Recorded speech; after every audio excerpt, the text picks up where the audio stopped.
Okay, so we ended trying to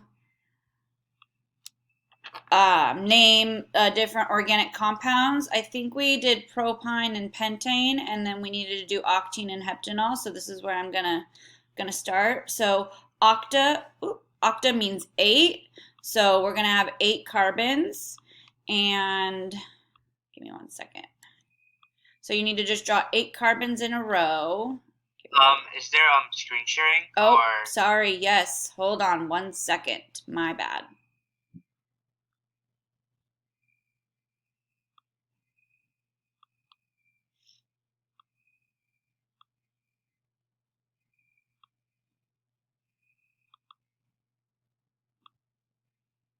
All right. Are we good now? Sorry about that. Yes, I can see the screen. You're good now? Okay. So octene, 1, 2, 3, 4, 5, 6, 7, 8. 8 carbons. Now I'm going to start cheating because I'm getting lazy. Ene means there's a double bond because alkenes have a double bond. And this 3 tells you what carbon it's on. So this is carbon 1, carbon 2, carbon 3. So it's in between carbon 3 and 4. Now, numbering the carbon chain is arbitrary, meaning you can number left to right, or you could choose to number right to left. There's actually nothing wrong with that. I did the easiest way because we're used to going left to right. That's how we read and such. So now I'm going to add in all my carbons that are necessary, or all my hydrogens that are necessary. Remember, carbon likes to bond 4 times. So 1, 2, 3, 4. This one needs 1, 2 hydrogens. So because it has 3, 4 right here.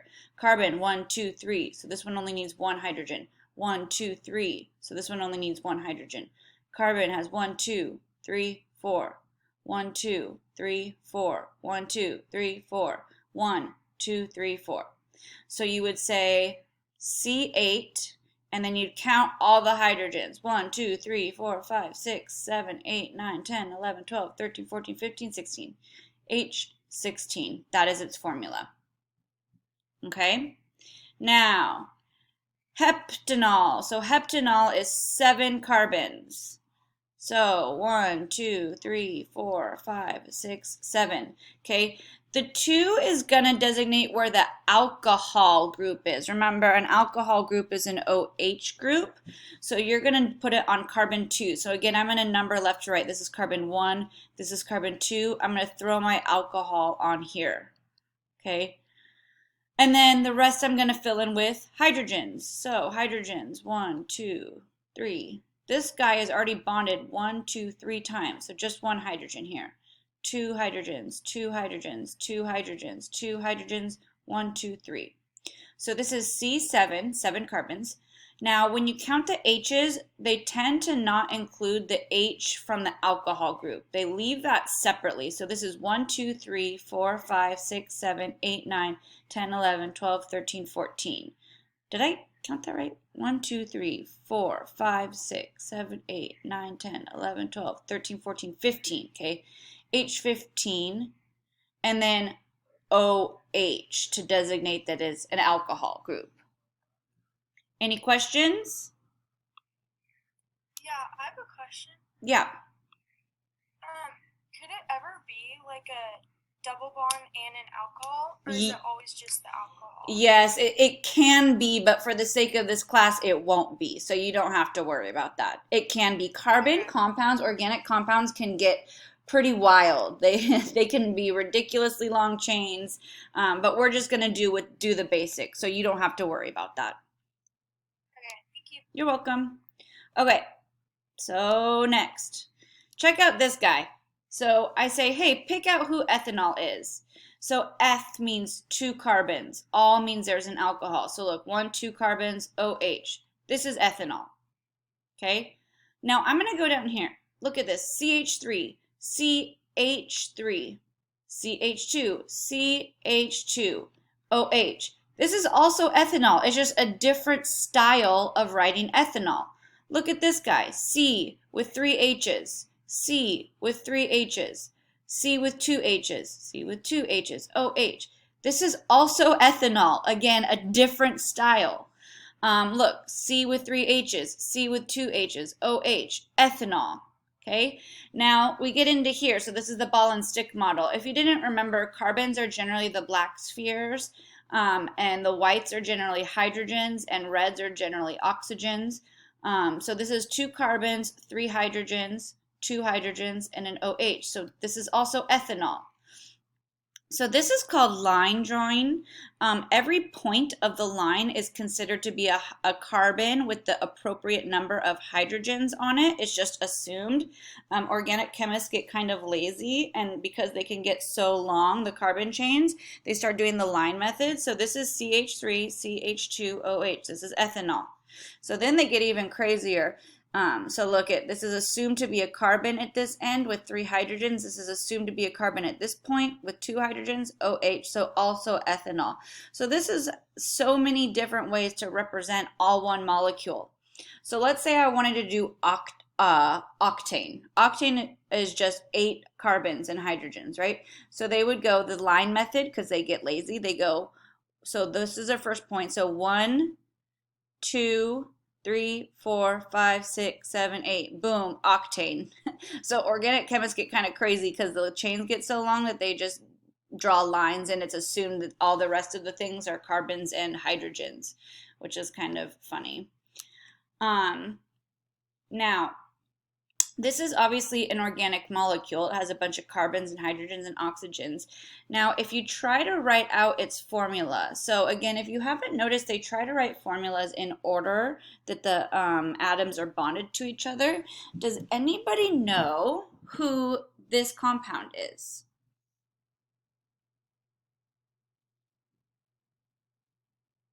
Anyone? So I'm going to try this. So I have CH3 right here, COO. Does this guy look familiar? Acetate. That's acetate, but then there's an H at the end. Acetic acid? It is acetic acid. Acetic acid is an organic acid. Sometimes you see acetate as this, and then acetic acid would look like this. This is just because there are 2 carbons, there are 3 hydrogens, and there are 2 oxygens, and then this is your acidic hydrogen right here. Okay, so again, this is acetic acid. This is an organic acid. Okay, isomers. Isomers are substances that have the same exact number of every element, but they're structurally different, which makes them chemically different. So look at, both of these substances have 2 carbons, a total of 6 hydrogens, and an oxygen. So 2 carbons, 1, 2, 3, 4, 5, 6 hydrogens, and an oxygen. 2 carbons, 3 and 3 is 6, and 1 oxygen, okay? This is 2 carbons, ethanol. This is an alcohol. This is drinking alcohol right here. Now this guy, these groups are called methyl groups. This is called dimethyl ether. I don't need you to know that, but dimethyl ether is the stuff that they used to put like on cloths and put over people's faces to knock them out. So these are 2 totally chemically different substances than, even though they have the same exact number of every single atom by mass, they behave differently because they're structurally different. So that's what it means to be an isomer. Same number of each element, but ordered in the order that they're in is different, which changes them chemically. Okay. All right, so here we go. We're going to do math and use your periodic table. So some of this is going to be review. Some of this is going to be a little bit new. So we'll go little by little. So the first thing we're going to do is write out and balance a chemical reaction. So we're going to have methanol. So remember, meth means 1 carbon. All means it's an alcohol, so it has an OH group attached to it. And then you would fill in the rest with hydrogens. So in order to write its formula, the best way is to draw it out first. So this is CH3, a carbon with 3 hydrogens, and then OH. What does burn in air mean I add?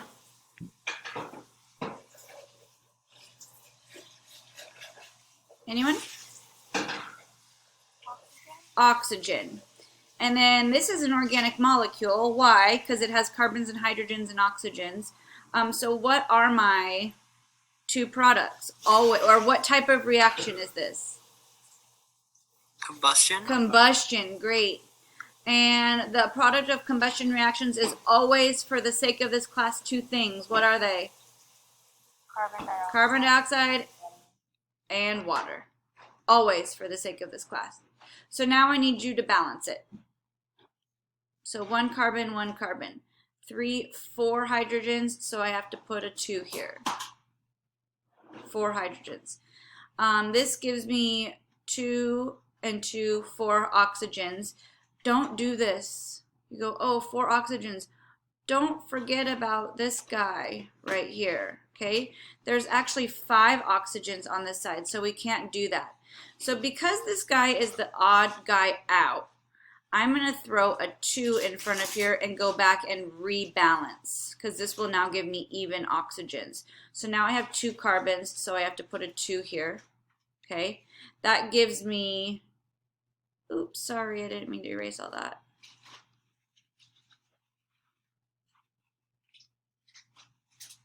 That gives me 2 times 3 is 6, plus 2 more is 8, so I have to put a 4 here, because 4 times 2 is 8. And then, let's see, 2 times 2 is 4, plus 4 more is 8 oxygens on the right-hand side. Well, 2 of them are right here. So 8 minus 2 of these already taken care of is 6 left to take care of. So this should be a 3 in front of here. 3 times 2 is 6, plus 2 more is 8. Any questions so far?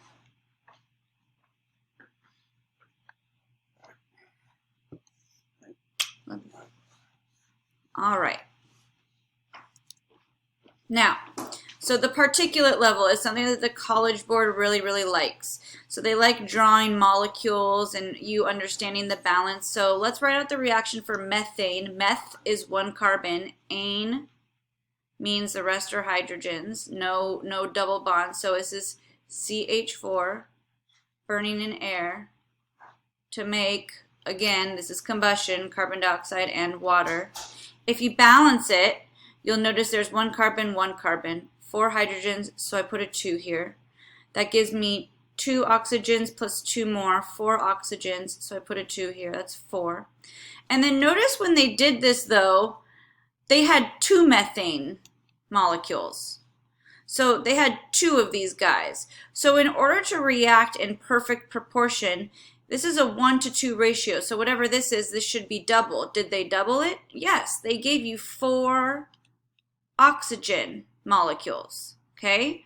And then look at methane to carbon dioxide is 1-to-1. So whatever methane is, this should also be the same for carbon dioxide. So look at carbon dioxide. There's 2 of them. Carbon is represented by the black spheres, oxygen is represented by the red, and the white spheres are hydrogens. Okay? And then look at this. This is a 1-to-2 ratio. So if this is 2, this should be 4. Are there 4 waters? Yes, there are. 1, 2, 3, 4. So they're showing the particulate level, meaning the drawings of the molecules, in perfect stoichiometric proportion, meaning perfect mole ratios. All right? So this is sometimes what they often ask you to do.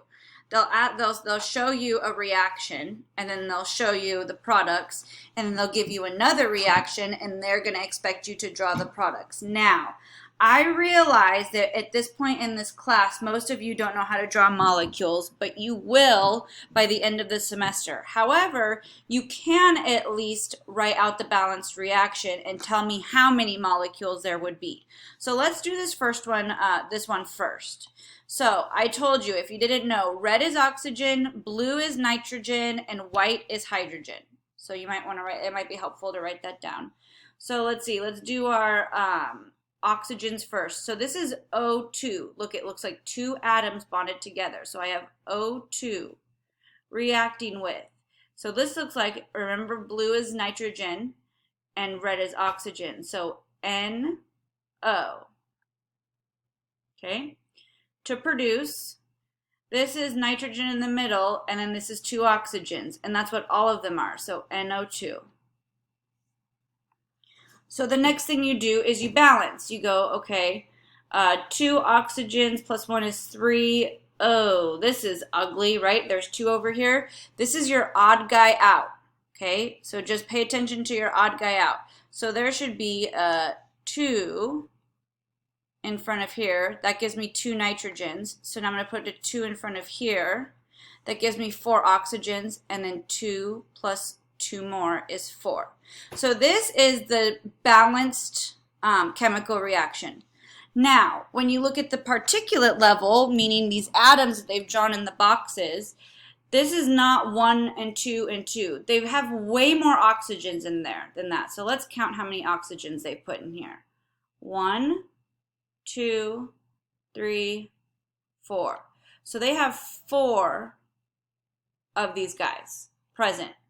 Well, to be in perfect proportion, if this is a 1 to 2 ratio, if they have 4 of these, how many should they have of the NO? 1 to 2 ratio. So if this is 4, this should be 8. So let's count. 1, 2, 3, 4, 5, 6, 7, 8. They are in perfect proportion. Now, look at your NO compared to your NO2. It's a 2 to 2 ratio, or 1 to 1. So if this is 8, this should also be 8. So let's count. Did they draw 8 of these? 1, 2, 3, 4, 5, 6, 7, 8. And they did. Okay? So now they're going to expect you to do this one. So the first thing you need to do is write out the reaction. So again, I said the blue spheres are nitrogen, so this is N2 because there's 2 spheres. So this is N2 reacting with white spheres are hydrogens, and there's 2 of them, so it's diatomic, H2. To produce, now this is predicting products. Do you know what the product is between nitrogen and hydrogen? I will give you a hint that it is a synthesis reaction. Does anybody know what nitrogen and hydrogen combine to make? Ammonia. Ammonia, great, good job. NH3. So now you want to go ahead and balance this. 2 nitrogens, so I put a 2 here. That gives me 6 hydrogens, so I put a 3 here. Okay? Now, this is my balanced reaction. It definitely looks like they drew more of each molecule. So let's see how many nitrogens we have. We have 1, 2, 3. So they gave me 3 of these guys. Well, what is the ratio of nitrogen to hydrogen? It's a 1 to 3 ratio. So if this is 3, this should be triple that, which is 9. So I can't draw in white, so I'm going to draw like in tan, okay? 1, 2, 3, 4, 5, 6, 7, 8, 9, okay? Perfect proportion. Now the whole point is they want you to draw, based on these numbers of molecules present in the container, how many ammonia you should get. Now here's the nice thing. The 3 to 2 ratio is ugly. I wouldn't use that one. Use the ratio that's nice. Nitrogen to ammonia is a 1 to 2 ratio. So whatever this number is right here, the 3, this should be double. So if this is 3, how many ammonia molecules should be produced from this reaction? 6. 3 times 2 is 6. So then what you would do, and you don't know how to do this yet, but you would draw 6 ammonia molecules in this box. So nitrogen goes in the middle. I'll start drawing them. 1, 2, 3, 4, 5, 6, okay? And then all of them have 3 hydrogens attached to them, right? N with 3 H's. And again, you don't know how to draw these yet, but you will eventually.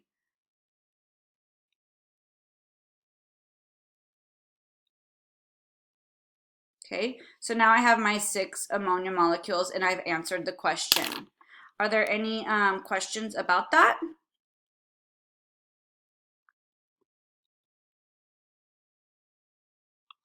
Okay, let's keep going. I'm sorry about my boxes. Apparently when I transfer these to Google Slides, my reaction arrows don't come up properly. So these are supposed to be reaction arrows. So I'm going to give you a little bit of some asynchronous learning time where I'm going to give you about 4 minutes to try to balance these reactions. And then we will go through how to do it. Some of these are a little bit more complicated, so I wanted to give you some practice on refreshing your memory on how to balance. So I'll be here, but just take a couple minutes to try to work on these, please. All right, so we're gonna practice these together. Pay very close attention to this first one. This first one is kind of tricky. So I have 3 carbons, so I'm gonna put 3 carbons right here. And then I have 6 hydrogens, so I'm going to put 3 right here because 3 times 2 is 6. Now, this gives me 3 oxygens plus 6 more oxygens, which is 9, okay? 9 is an odd number. So what you do over here is you go, okay, how do I get 9 of these? I can't put a 4 here, that would be 8. If I put 5 here, that's a 10.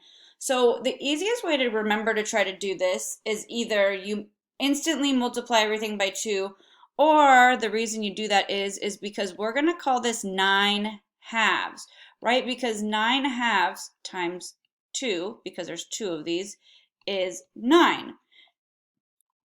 Okay, so the tricky part is you don't want to leave it like this. You don't want to leave the fraction, so how do you get rid of the fraction? Well, you multiply this number by 2. Well, if you multiply this number by 2, everything has to get multiplied by 2. So this gets multiplied by 2. When this gets multiplied by 2, it's 9. 3 times 2 is 6.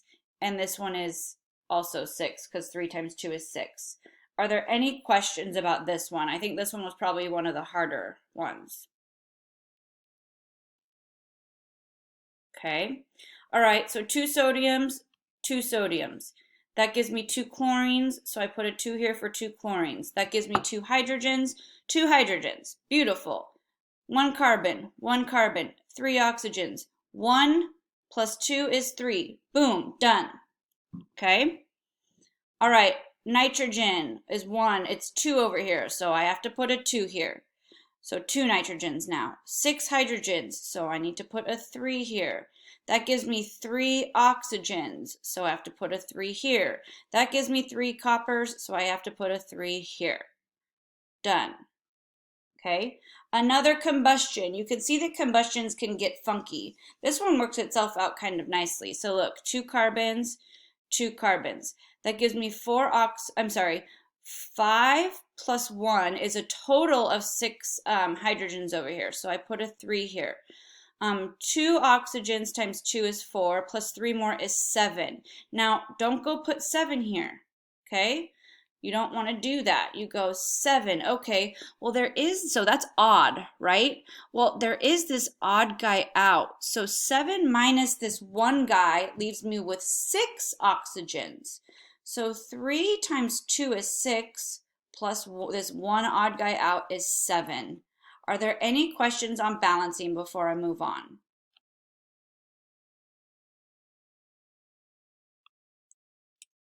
Okay, all right, I want you to take a minute and I want you to write out the chemical reaction, predict the products, and balance. So this should be something you should do. You want to be prepared for being able to do this, writing out chemical formulas, your polyatomic ions, and writing out balanced reactions. You want to be prepared for a quiz on that on Monday, please. Monday. Wait, why do you put MgO2? Thank you. Thank you for calling me out. Who was that? Andy? Andy, yes, thank you. I did this on purpose. This is a synthesis reaction, but you don't get to just throw them together. You need to reference your periodic table. When magnesium is in a compound, its charge is +2. Okay, air is oxygen. So you go, okay, well, oxygen is not going to be by itself now. It's going to be with magnesium. Oxygen, when it's in a compound, it's -2. So they go together perfectly. So this should not be MgO2. +2 and -2 is just MgO. You can take care of the two by balancing. Great job. So again, this is a synthesis reaction. You have to remember the charges when you're forming an ionic compound. All right, the next one is a single replacement. I also did that one wrong. Anybody want to tell me what I did wrong? Magnesium is +2 charge and Cl is -1 charge. Beautiful. So magnesium and chloride are going to hook up. So we already just did magnesium. Oops, I'm sorry about that. Chloride, when it's in a compound, is -1. So you need 2 of these guys to make magnesium chloride. What else is wrong?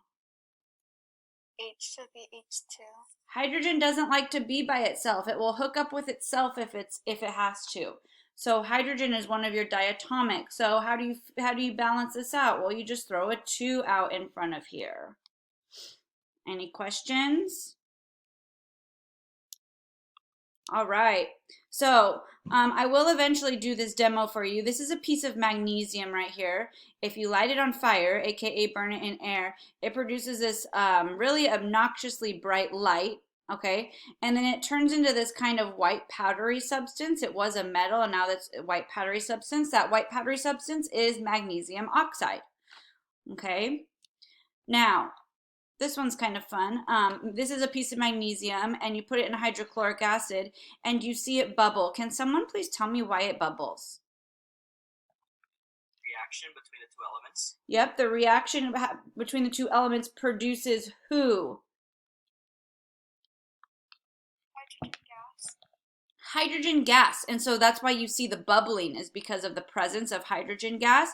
Now here's something interesting. Does anybody know anything about hydrogen gas?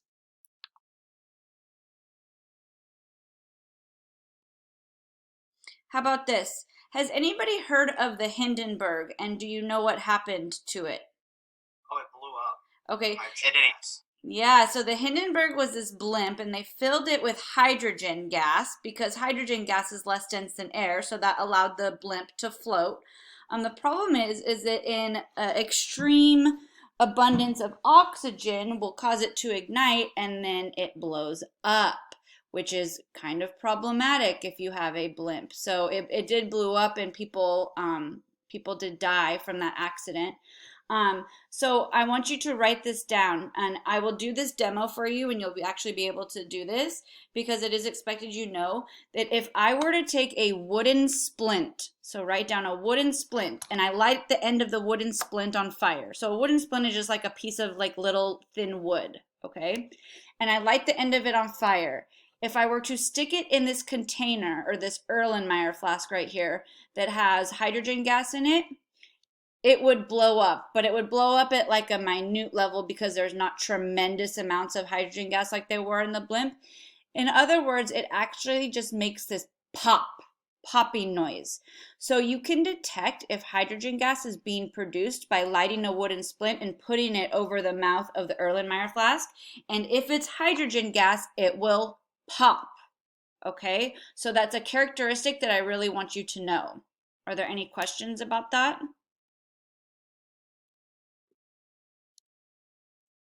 Okay, math time. Get those calculators ready. So this is your mole map. Mole is your middleman. You can go from grams to moles to molecules, or moles to atoms, depending on who you have, etc. So first things first, we're going to do the easy part. Calculate the formula weight, and for the sake of this class, this means molar mass of calcium phosphate. So you go, okay. First of all, you have to be able to write the formula for calcium phosphate. So that's going to be an issue if you don't know how to write that formula. Calcium is +2. Phosphate is a polyatomic ion. It's -3. So you need 3 of these and 2 of these. So Ca3PO4 2. And then how do you do molar masses? Well, you go to the periodic table. So it's 3 times, and then you go find calcium. Calcium is 40.08. So 40.08 plus, now the 2 gets distributed in here, so it's 2 phosphorus. So you go to the periodic table. Phosphorus is 30.97 plus the 2 also gets distributed here, so this is 8 oxygens. And I'm going to give you a minute because I want you to start practicing punching this out in your calculator and not depending on me to give you the answers. Plus, I don't have my graphing calculator right next to me, so please take a minute to calculate it. And when someone has the answer, if you would mind sharing it, that would be great so we can all kind of check. I got 310.18. Beautiful. That is the number. So I'm going to give you guys another second, though, to keep making sure you calculate it out and you got it properly. A lot of times the issues with molar mass just is calculator error. It can happen if you're, going too fast on the calculator. Now, don't forget, in this class, you always have to have units. So molar mass is grams per mole.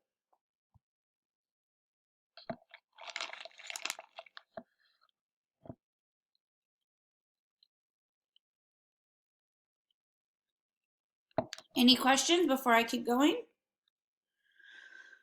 Okay. So here we go. This part is, some of this is going to be a little bit newer for you. If you have one molecule of methane, it means, you literally have just one little baby individual methane. One molecule of methane has one carbon atom and 4 hydrogen atoms. Okay? Now, if you say that you have a mole of methane, it means you have 6.02 times 10 to the 23rd of these guys. It's a bunch of these guys. So if you want to talk about the carbon and the hydrogen, a mole of methane has 1 mole of carbon atoms and 4 moles of hydrogen atoms if you have a mole of methane and not just one individual baby methane. Okay, so here we go. We're going to do some math. The first math should be review and the second part will be new. So it says a certain sample of calcium carbonate. So who's calcium carbonate? Calcium is +2, carbonate is -2, so it's CaCO3. Has 4.8 moles. It says, what is the mass in grams of this sample? This should be easy dimensional analysis. 4.86 moles. 1 mole, and you turn it into gram by using the periodic table. So you have to calculate the molar mass of calcium carbonate. So you take a calcium plus a carbon plus 3 oxygens. I think it's 100.08 or 100.09. Correct me if I'm wrong. A calcium plus carbon plus 3 oxygens. 100.09. Okay, 09 is fine. So when you multiply this out, you get 486 grams of calcium carbonate. And that's it. It's as simple as that. Okay, now this part is what's different. It says, what is the mass of carbonate ions? So I'm trying to split this apart into carbonate ions. So you go, okay, well, if you have 1 mole of calcium carbonate, you have 1 mole of calcium ions, and you have 1 mole of carbonate ions, right? Because there's just a calcium and a carbonate. Question so far? Okay, now this part isn't true, so just listen real quick. I'm going to make up a fake formula. This is totally wrong, but I just want to show you. If I had 1 mole of calcium carbonate, and let's pretend for just the sake of right now, this is its formula. You would say you'd have 1 mole of calcium ions, but how many moles of carbonate ions would you have? Whoops, I shouldn't have erased all that. You would have 2 moles of carbonate ions because there's 2 carbonates in every calcium carbonate. Okay, now that's not true because calcium carbonate only has 1. So I'm going to erase this right here. So how do you do this problem? Well, the first thing you do is write out what you have. 4.86 moles of calcium carbonate. And now I want to know just about carbonate ions. So I just break my compound down. 1 mole of calcium carbonate has 1 mole of carbonate ions. And then you go, okay, well, how do I turn that to grams? Well, the molar mass really isn't that tricky. I know you see charge here, but the charge doesn't affect the molar mass. Remember that electrons are considered really, really, really tiny compared to the rest of the atom. So this is messing with electrons. So really, to get the molar mass of carbonate ions, you need the molar mass of carbon plus the molar mass of 3 oxygens, and that's it. The charge plays no role in determining the molar mass. So you take a carbon and 3 oxygens and you add them together. So this is what, 60.01? 0.01.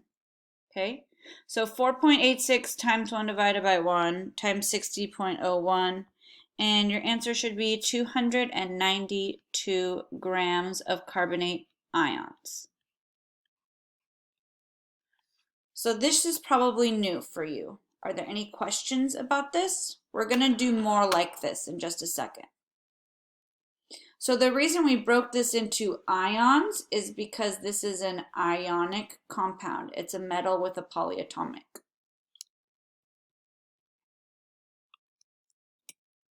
Okay, isopentyl acetate is interestingly something that a bee releases for other bees to join in on the attack of whatever they're swarming. And they release 1 microgram of it. Now, micro might be new to you, so if you don't know, 1 gram is 10 to the 6th micrograms. So you want to know this conversion factor, okay? So the first question says, how many molecules of isopentyl acetate, so the C7H14O2, are released in a typical bee sting? Well, you can turn micrograms into grams, grams into moles, and moles into molecules. This should not be new with the exception of maybe the microgram part. So 1 microgram, and then now we have to get to grams because all the molar masses on the periodic tables are grams per mole. So 10 to the 6th micrograms in 1 gram. And then grams to 1 mole from the periodic table. So now you've got to add up 7 carbons, 14 hydrogens, and 2 oxygens.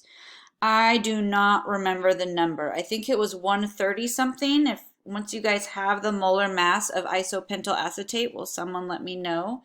And then you guys can confer. 7 carbons plus 14 hydrogens plus 2 oxygens. 58.15.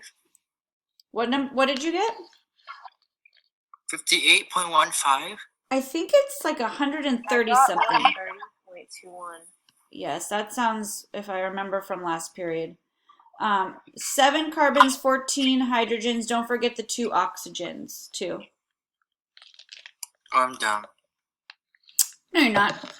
It's just calculator issue, or you forgot that there were 7 carbons or something. So micrograms to grams, cancel. Grams to moles. And 1 mole of anything is how many molecules? 6.02 times 10 to the 23rd. 1 mole of anything is 6.02 times 10 to the 23rd molecules.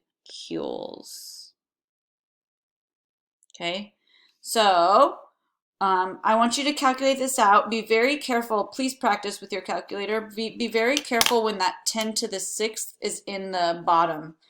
It can really mess you up. So it's 1 divided by 10 to the 6th, divided by 130.21, and then multiplied by 6.02 times 10 to the 23rd. Let's see if I can do it on here. 1 divided by 10 to the sixth divided by 130.21 multiplied by 6.02 times 10 to the 23rd. Oh, I would love to have this in scientific notation. So 1, 2, 3, 4, 5, 6, 7, 8, 9, 10. Okay, so it's like 4.6 times 10 to the 15th. Now, this little sad number right here is 1 sig fig. So it's really 5, because it's 4.6 rounded to 1 sig fig, times 10 to the 15th molecules of isopentyl acetate. Do I have any questions about that? Okay, now this is the harder part. This one says how many atoms of carbon are present? Well, how many atoms of carbon are present? Okay, so now you're gonna have to get to, you know, the compound and then break the compound into its individual parts, specifically the part of carbon. So I'm gonna give you a minute and try to see if you can work it out. There are technically 2 different ways to do this, and I will show you both, and both are correct. But I want to give you like a minute or 2 to see if you can set this up and figure out the number of carbon atoms present. So I'm going to give you 2 minutes or so to try to work this out. The beginning setup is the same. So it has to be micrograms to grams.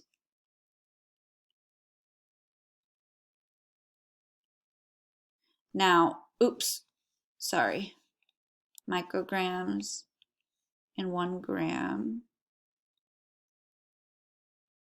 And then this is 130.21 grams per 1 mole.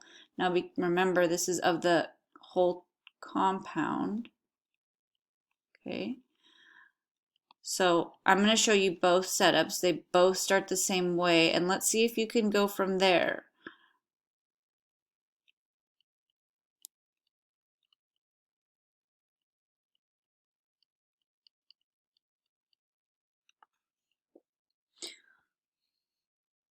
Okay. So here's one way you can do it. You can say 1 mole of isopentyl acetate has 7 moles of carbon atoms, and 1 mole of carbon atoms is 6.02 times 10 to the 23rd atoms of carbon. Okay, this is one way to do it. There is another way to do this though. You can say 1 mole of isopentyl acetate is 6.02 times 10 to the 23rd molecules of isopentyl acetate, and that 1 molecule, sorry, I'm like running out of room. 1 molecule of isopentyl acetate, 1 individual baby molecule, contains 7 carbon atoms. If you notice, mathematically, it's all the same. It's just the order that you broke down the compound in varies. But mathematically, you're going to end up with the same number. So either of these ways is an acceptable way to break the compound down into its carbon atoms. You can break it down by moles first, or you can break the molecule apart. Go moles to molecules and then break it apart. So does anybody have this number? 1 sig fig.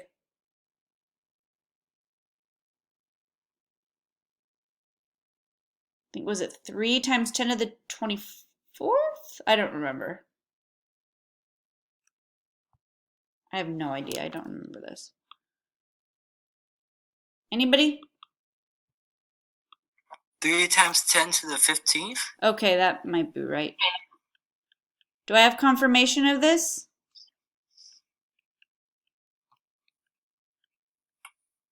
I got to the 16th hour. 15 or 16? I also got 16. Okay, it might be 16. 16. So this brings up a good point. This part right here can really mess you up in your calculator if you don't use the buttons right. So just be careful. I think it was 16 if I'm remembering correctly from last class.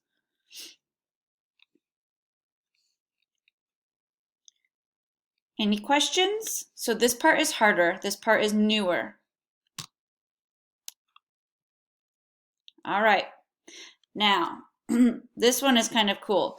So on the AP test, multiple choice questions, well, at least in the past, you're not allowed to use a calculator. You don't get a calculator on the multiple choice questions. And yes, they still give you math, but they give you math with which they consider easy numbers or conceptual math, meaning math you can do without a calculator. So I really don't want you to try to use your calculator on this. We're going to set this up. You'll notice that they give you some pretty nice numbers, and they save you some time by giving you what the molar mass of carbon dioxide.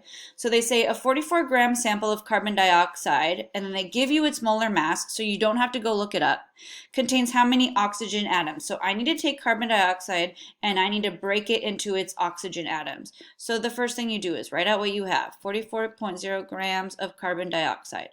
And you turn grams into moles. Okay, well, I don't want to know about carbon dioxide. I want to know about oxygen. So I'm going to do it this way. 1 mole of carbon dioxide has 2 moles of oxygen because there's 2 oxygens. You could do 1 mole of carbon dioxide is 6.02 times 10 to the 23rd molecules of carbon dioxide, and 1 molecule of carbon dioxide has 2 carbon or oxygen atoms. You could do it that way. I'm doing it this way.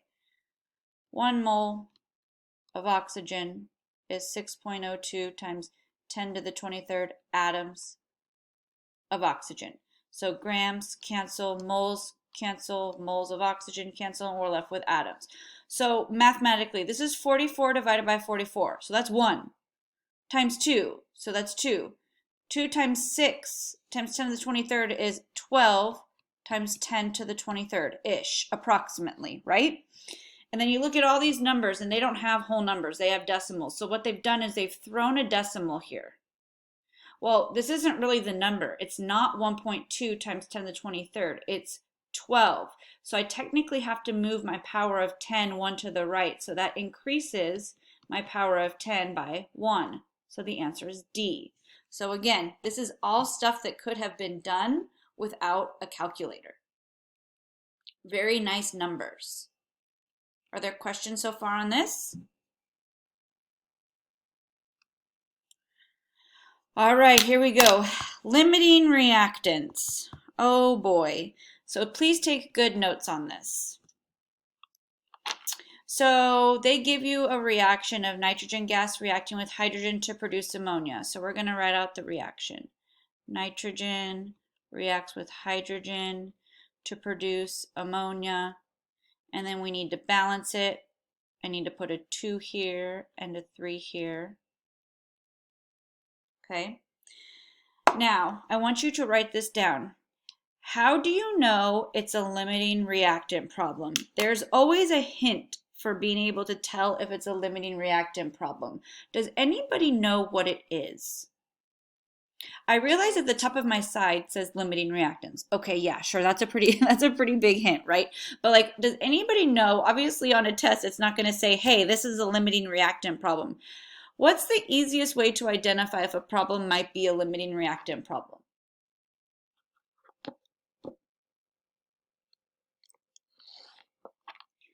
The amounts of both reactants are given. That is the biggest hint that it's a limiting reactant problem. Both reactant numbers are present in the problem. I gave you 28 grams of this guy and 20 grams of this guy. Okay. Now, I'm about to show you the alternate way to do limiting reactant problems. Now, this way isn't going to be alternate to you. This is the way that I'm pretty positive they teach you in accelerated bio and also sometimes regular chemistry. Okay, so this is what they have you do. They write, these are, so to figure out who the limiting reactant is, they have you take the grams of each reactant, you turn it into moles, you do mole ratios, and you figure out the product, and whoever produces the least amount is the limiting reactant. Okay, that's what I consider the alternate way. That's not the way I do it, but it is the way I'm going to do it first, because that way is not incorrect. It's totally okay to do it that way. So here we go. 28 grams of nitrogen. Now, how come I can't just use these? I go, oh, 20 grams is less than 28 grams, so this guy is the limiting. Well, because the ratios in which the reactants and products, well, the reactants react and the products are produced, this is a 1 to 3 to 2 mole ratio. They're not gram ratios, so you cannot compare or figure out who the limiting reactant is unless you are in moles. So I'm going to turn grams to moles. And then how they teach you in accelerated bio is then you jump from nitrogen to ammonia using stoichiometry. Stoichiometry is just another fancy word for mole ratios. And these are your coefficients. This is a 1 and this is a 2 out in front. And then you do 1 mole of ammonia is 17.04 grams. And then you do the same exact thing for hydrogen, is how I'm pretty sure they show you in Excel Bio. So 20 grams of hydrogen. Hydrogen is 2.02 grams per 1 mole. And then you jump from hydrogen. So there are 3 moles of hydrogen and 2 moles of ammonia. So I jumped from here to here using mole ratios or stoichiometry. And then 1 mole of ammonia is 17.04 grams. And then you calculate them both out. This is 2 sig fig, so this is ends up being 34 grams. I'll let you calculate it out on your own. I'm going to give you a second to calculate it on your own. And then someone tell me what the hydrogen one is when you have a chance, please. I want you to please be practicing this in your calculators. If you don't practice with your calculators, I guarantee you will have calculator errors on your test.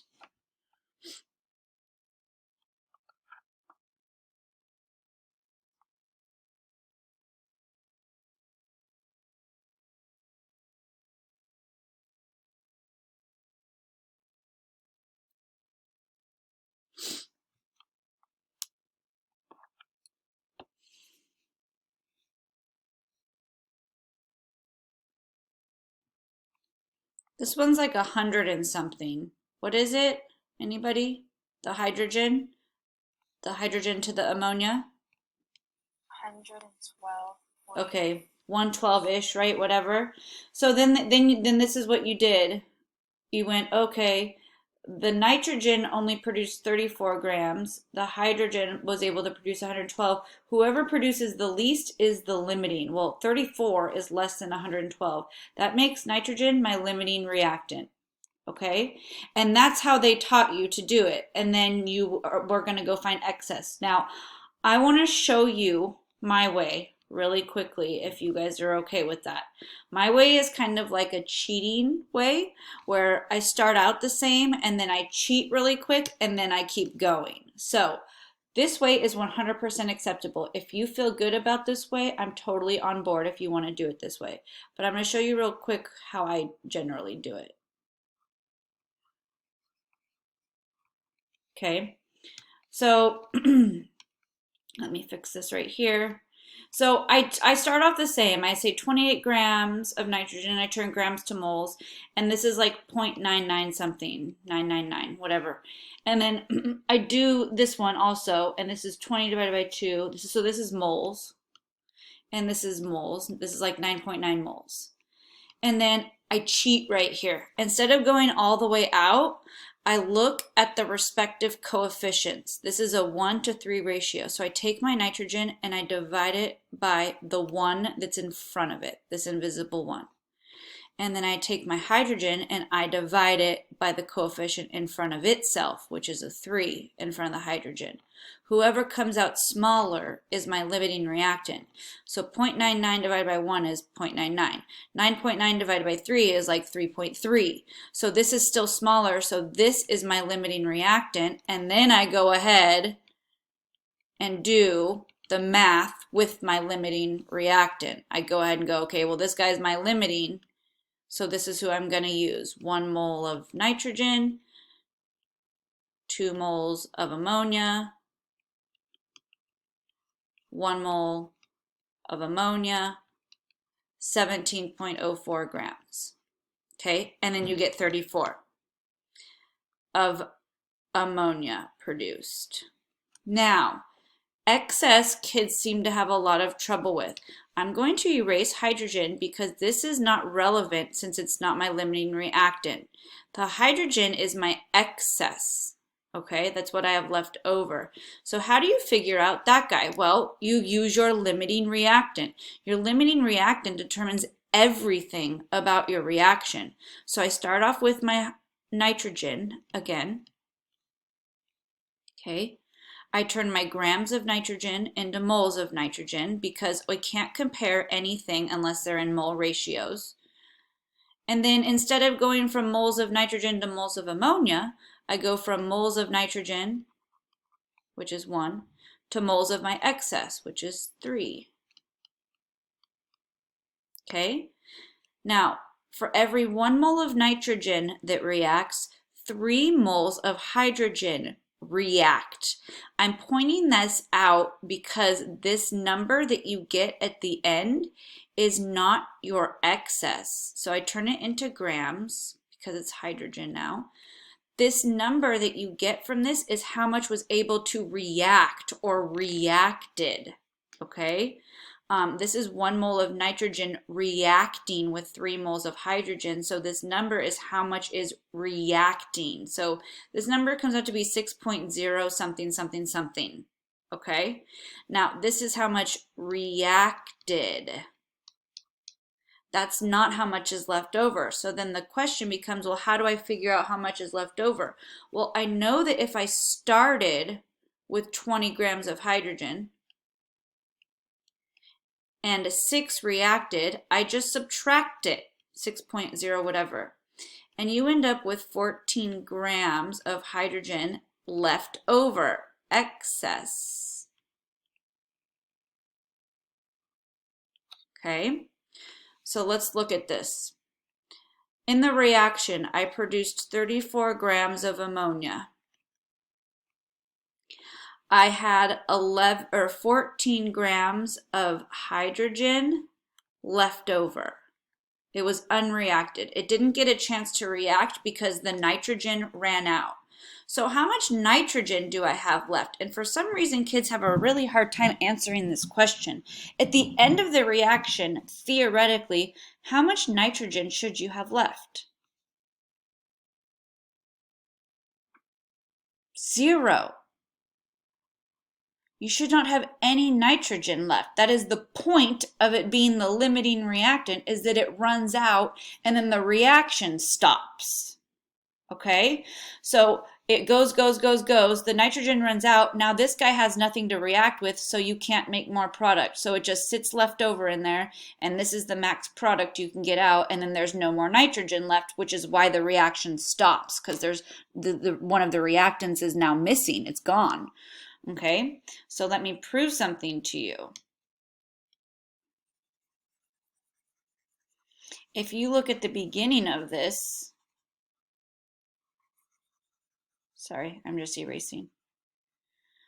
If you look at the beginning of this problem, you had 28 grams of nitrogen gas. At the beginning, you also had 20 grams of hydrogen gas. Theoretically, how many grams of ammonia did you have at the beginning of the reaction? Does anybody know? It should be none if the reaction hasn't started yet. So this adds up to 48 grams of stuff at the beginning of the reaction. Well, what do we have at the end of the reaction? Well, we've produced 34 grams of ammonia. we have 14 grams of hydrogen just sitting there left over, and there's no nitrogen left. So what does this come out to be? This is also 48 grams. This proves law of conservation of mass. Mass is neither created nor destroyed. It can be converted, rearranged, changed into one another, but it can't just like disappear or appear. So I had 48 grams of stuff at the beginning and I ended up with 48 grams, yes, maybe of different stuff, but 48 grams nonetheless at the end. Okay? So this is a limiting reactant problem. Now, believe it or not, you can do a limiting reactant problem without a periodic table, or I'm sorry, without a periodic table, without a calculator. So this is going to be one of them. So where this is going to be our last example, and you're going to work on the other one on your own, the next one. So here we have pentane, penta 5, so pentane combusts. I give you the reaction, and I tell you you have 5 moles of pentane and 24 moles of oxygen. So I gave you this number, and I gave you this number. Again, I gave you amounts of both reactants, which is your hint that it's a limiting reactant problem. Okay, so they want to know after one reactant is completely consumed. This is another hint that it's a limiting reactant problem. One reactant is completely consumed. How many moles of water, so this guy, have been produced?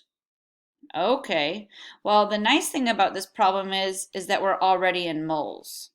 So we don't have to like turn grams into moles. So I'm going to write just above each substance. I have 5 of this guy, and I have 24 of this guy. Now here's the deal. This was my cheating way. Remember I said, okay, once you're in moles, 5 moles of pentane and 24 moles of O2. And once you're in moles, you can divide by their respective coefficients, and whoever is smaller is your limiting. So 5 gets divided by a 1, which is 5. 24 gets divided by 8, which is 3. 3 is less than 5, so oxygen is my limiting reactant. The reason why I show you that method is because it makes this a lot faster. So, okay, oxygen's my limiting reactant, so I don't care about pentane. Who cares about it? So, since I'm already in moles, I can just do mole ratios. 8 moles of oxygen, and I asked about water, to 6 moles of water.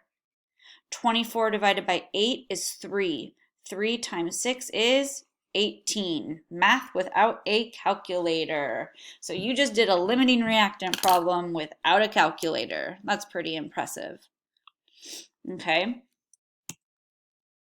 All right, so this is going to be what you work on for the rest of class. You want to make sure you get all of these answers, these numbers correct. And if you don't, you will be wanting to ask me questions next time I see you guys on Friday. I do want to show you one more thing. I tried to make our Canvas dashboard a little bit more user-friendly. So I'm going to pull it up real quick and just show you. So this is AP Chemistry. I have like the links to the most important things you need. So like here's your syllabus. You can read what the syllabus is. I'll click on the assignments in just a second. It's going to bring you to the calendar. That's the best spot to look for assignments. And then reference sheets. Someone told me that the reference sheets they were having trouble accessing them. So I'm going to try to get that fixed. But look here. If you click on assignments, you click here. Okay. And it brings you to the calendar. Now your calendar will have all of your classes, so you should uncheck all of your classes and just look at AP Chemistry. Now I didn't see you guys yesterday, but that you still had homework yesterday, so you have to remember just because I don't see you that day doesn't mean you don't have that homework. So this homework, this equations worksheet should be done.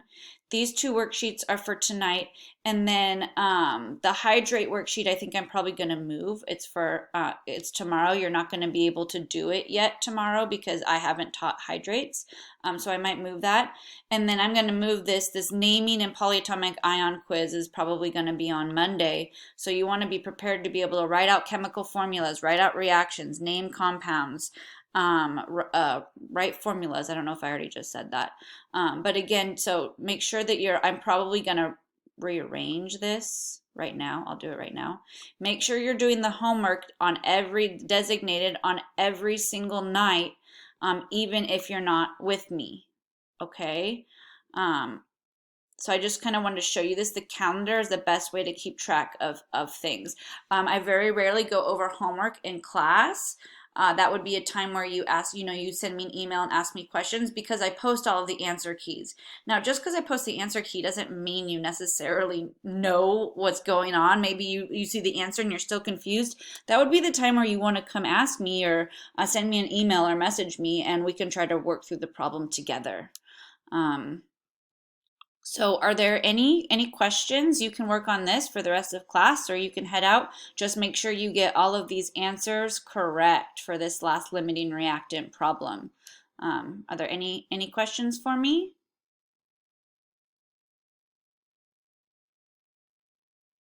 No? Hello? Hello? Were you recording this? I had trouble keeping up. Sorry. Yes, I did record it. Thank you so much. You're welcome.